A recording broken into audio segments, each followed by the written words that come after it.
ఈరోజు మనం తండ్రి యొక్క వియోగం లేదా తండ్రి యొక్క సపోర్ట్ లేకపోవడం గురించి మనం ఈ వీడియోలో తెలుసుకోబోతున్నాము. అయితే ఇక్కడ వచ్చేసి లగ్నం మిథున లగ్నం అయింది. ఇక్కడ 7, 8, 9వ స్థానం పితృస్థానంగా పరిగణిస్తాము. అయితే ఇక్కడ వచ్చేసి పితృస్థానం కుంభ రాశి అయింది. అయితే శని దీనికి అధిపతి, కుంభరాశికి అధిపతి శని భాగ్యాధిపతి అయ్యాడు.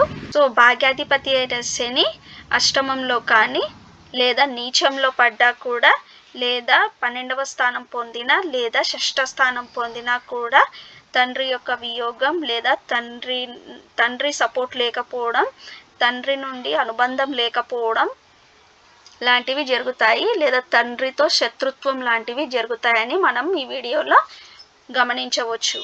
అయితే ఒకవేళ లగ్నం మీద గురు దృష్టి పడినా కూడా, గురువు లగ్నంలో ఉన్నా కూడా, లేదా వివిధ గ్రహాల స్థితిగతులు పాజిటివ్గా ఉన్నా కూడా అప్పుడు ఈ గ్రహస్థితి అనేది తక్కువగా ప్రభావము అనేది చూపుతుందన్నమాట. సో నా ఈ వీడియో మీకు నచ్చినట్లయితే లైక్, షేర్ అండ్ సబ్స్క్రైబ్ చేయండి. ధన్యవాదాలు.